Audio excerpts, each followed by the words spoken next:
പ്രണയത്തിന് വേണ്ടി ദൂരങ്ങൾ താണ്ടിയവരുടെയും പ്രണയത്തിന് വേണ്ടി താജ്മഹൽ പണിഞ്ഞവരുടെയും കഥകൾ നമുക്കറിയാം. എന്നാൽ തന്റെ പ്രണയത്തെ തകർത്തതിനുള്ള പ്രതികാരമായി ഒരു പർവ്വതത്തെ തന്നെ രണ്ടായി പിളർന്ന ദശരഥ് മാഞ്ചിയുടെ കഥ 100 Days 100 Stories Day 29.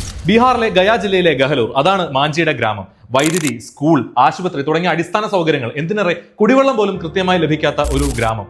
ആ ഗ്രാമത്തിനും പുറം ലോകത്തിനും ഇടയിലെ മറയാൻ നിന്ന ഗഹലൂർ പർവ്വതം ഈ സൗകര്യങ്ങളൊന്നും ആ ഗ്രാമത്തിലേക്ക് എത്താതെ തടഞ്ഞു. അടുത്ത ആശുപത്രിയിലേക്ക് പോലും 70 കിലോമീറ്ററിലധികം ദൂരമുണ്ടായിരുന്നു.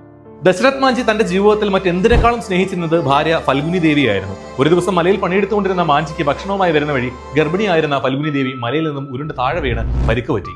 മല ചുറ്റി 70 കിലോമീറ്റർ താണ്ടി തൊട്ടടുത്തുള്ള ആശുപത്രിയിലേക്ക് കൊണ്ടെത്തിച്ചെങ്കിലും അപ്പോഴേക്കും അവർ മരണപ്പെട്ടിരുന്നു. സ്വന്തം ഭാര്യയുടെ ജീവനെടുത്ത ഗഹലൂർ മലകളെ തകർത്ത് റോഡ് പണിയാൻ തീരുമാനിച്ച മാഞ്ചി ചുറ്റിക്കെടുത്തിറങ്ങി.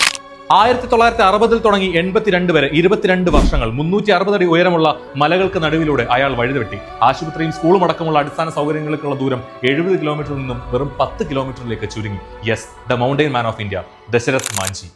പണവും പദവിയും കൂടെ നിൽക്കാൻ ആളുകളും ഒന്നും തന്നെ ഇല്ലാതിരുന്നിട്ടും ആളുകൾ ഭ്രാന്തരെന്ന് മുദ്ര കുത്തിയിട്ടും 22 വർഷങ്ങൾ കൊണ്ട് അയാൾ ആ മലകൾ പുലർത്തിയത് തകർന്നു പോയ തന്റെ പ്രണയത്തിന് വേണ്ടി മാത്രമായിരുന്നില്ല. ഇനിമേൽ ഒരു പ്രണയവും ഒരു ജീവനും അവിടെ തകർക്കപ്പെടാതിരിക്കാൻ കൂടിയായിരുന്നു. കഥകൾ ഇനി ഒരുപാടുണ്ട്, ഫോളോ ചെയ്യാൻ മറക്കല്ലേ.